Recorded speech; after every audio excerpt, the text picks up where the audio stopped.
¿Qué tal, chicos? Muy buenos días. Estamos en una nueva edición del curso de lenguaje. El día de hoy, 21 de julio del año 2020, vamos a ver la segunda parte de lo que sería la normativa del verbo. Ya saben que esta clase está dirigida para ustedes, chicos de segundo de secundaria del Colegio Geuni en Cañete. La semana pasada, cuando vimos normativa del verbo número 1, hablamos del verbo, ¿no es cierto? Y hablamos del verbo bajo diversos criterios importantes, ¿no? Primero, hablamos del verbo como la acción que de alguna manera se va a reflejar a partir del nombre, ¿no es cierto? Habíamos dicho que el verbo tiene varias definiciones o tiene varias consecuencias o tiene de alguna manera varias, varias funciones, ¿no es cierto? Entre estas, por ejemplo, es que es el núcleo del predicado, ¿correcto? O sea que en algunos casos el verbo sirve como el núcleo de lo que se conoce como la frase nominal. También hay que recordar que de alguna manera, según su criterio semántico, es una palabra que expresa estados y procesos, ¿no es cierto? Representa estados y procesos. Morfológicamente sufre accidentes gramaticales. ¿De qué tipo? De género, coma número, coma tiempo, coma persona y por allí aspecto, ¿no es cierto? También habíamos visto eso. Y además desde inventario abierto. Profe, ¿por qué el inventario abierto? Porque con el tiempo pueden existir muchas más acciones, ¿no es cierto? O muchos más verbos, ¿correcto? Entonces, eso es lo que vimos la semana pasada. Y también vimos algunas reglas que se deberían considerar a partir del verbo como tal, ¿correcto? Habíamos dicho, además, que el verbo, ¿no es cierto?, aparte de ser el núcleo del predicado, aparte de alguna manera determinar estados y procesos, y además, aparte de ser accidentes gramaticales, habíamos dicho que el verbo sufre accidentes gramaticales, ¿no?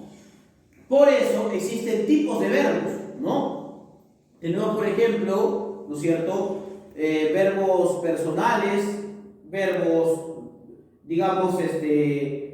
nominales, tenemos también verbos simples, verbos compuestos, perífrasis verbal, que vimos la semana pasada también, ¿no es cierto? Y también vimos diversos modos del verbo, ¿no? Como el modo indicativo, el modo subjuntivo, el modo imperativo, también vimos el modo potencial la semana pasada, ¿no es cierto? Y en este caso, el día de hoy vamos a ver 5 reglas que corresponden al verbo y qué es lo que hay que hacer para, de alguna manera, utilizarlas, ¿no? La primera regla, chicos, me dice lo siguiente: los verbos acabados en cual utilizan dos modelos de conjugación, el verbo averiguar y el verbo actuar. Por ejemplo, averiguar, averiguo, averiguas y averigua, ¿no es cierto? De licuar, licuo, licúas, licuo, licúas, licúa, ¿correcto? O licua, nada más. Date cuenta que no lleva tilde, ¿no? Licuo, licúas, licua, por ejemplo, ¿no? Evacuar, evacuo, evacúas, evacua, por ejemplo, ¿no? No lleva la tilde. Y adecuar, adecuo, adecuas, ¿no es cierto? O adecuas y adecua, por ejemplo, ¿no? Ahí está. Otra cosa es cuando ya llevan la tilde y de alguna manera se hablan de los tipos de palabras, ¿no es cierto?, que de alguna manera está conjugando ese verbo, ¿no? Por ejemplo, de actuar, actúo, actúas y actúa.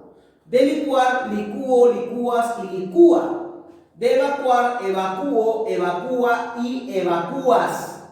Y de adecuar, adecúa, adecuas y adecúa, ¿correcto? O sea que, profesor, ¿no es cierto?, que los verbos acabados en cual utilizan dos modelos de conjugación, claro. Ese es el primer modelo de conjugación, ¿no es cierto? Vamos a llamarlo A, y ese es el segundo modelo de conjugación, ¿no? El verbo averiguar y el verbo actuar. Averiguo, averiguas y averigua, ¿no es cierto? Licuo, licuas, licua. Evacuo, evacuas, evacua, por ejemplo, ¿no? Porque no tiene la tilde en la U, ¿no es cierto? Este es el segundo modelo, ¿correcto? Hay que tener en cuenta eso, esa es la primera regla de esta normativa del verbo número 2. Ahora, otra cosa importante es esto, ¿no? El pretérito perfecto nos indica una acción pasada, ¿ya? Ya sabemos que el pretérito perfecto nos nombra, ¿no es cierto?, una acción pasada, el pretérito perfecto, ¿ya? Es importante recordar eso, pero muy próxima al presente. ¿Esto qué quiere decir? Que una acción muy cercana al hoy. Por lo tanto, son incorrectas las expresiones en las cuales se usa el pretérito perfecto para acontecimientos ya ocurridos hace mucho tiempo, ¿no es cierto? O sea que el profesor puede utilizar el pretérito para hablar de un hecho que sucedió, por ejemplo, el sábado, ¿correcto? Puedo hablar del pretérito o utilizar el pretérito perfecto cuando, digamos, voy a hablar de una acción que ocurrió, por ejemplo, el día lunes, ¿correcto? Puede ser el día de ayer. Pero puedo hablar, ¿no es cierto?, de una situación que ya ha ocurrido, no sé, en el año 2018, ya no, ¿correcto? Dice, son incorrectas las expresiones en las cuales se usa el pretérito perfecto para acontecimientos ya ocurridos hace mucho tiempo. Es preferible el uso del pretérito indefinido, ¿correcto? Profesor, el pretérito perfecto, así es, el pretérito perfecto. Hay que tener en cuenta que los pretéritos tienen que ver con ¿qué? Tienen que ver con los modos indicativo, subjuntivo, imperativo y potencial, ¿correcto? Eso es muy importante que lo tengas en cuenta. Por ejemplo, ¿no? Acá tenemos el pretérito perfecto como tal, ¿no es cierto? El pretérito perfecto como tal, ¿no? Por ejemplo, amé, pretérito perfecto como tal. Pero también tenemos el pretérito perfecto compuesto, como ella haya amado, por ejemplo. Entonces acá encontramos un problema, por ejemplo, aquí, ¿no? Hoy he estudiado mucho. La pregunta es, acá, por ejemplo, en he estudiado mucho, se está utilizando esta composición del verbo. Esta composición, este verbo compuesto, ¿es lo correcto o no es lo correcto? Pregunto yo, si está remarcando una acción muy cercana al hoy, ¿es correcto expresarlo así? Sí, es correcto. Por ende, esto de acá es correcto. Dice, ayer he estudiado mucho. ¿Eso es correcto? Ayer he estudiado mucho. No, ¿por qué no es correcto? Porque no está próxima al hoy, es el ayer.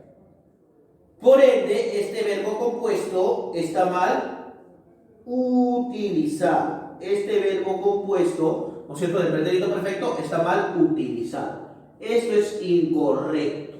Incorrecto. Profe, entonces, ¿cuál sería lo correcto? Sería lo siguiente, ¿no? Ayer estudié mucho. Ya eso no es un verbo compuesto, sino es un verbo simple, es un pretérito perfecto. Pretérito perfecto.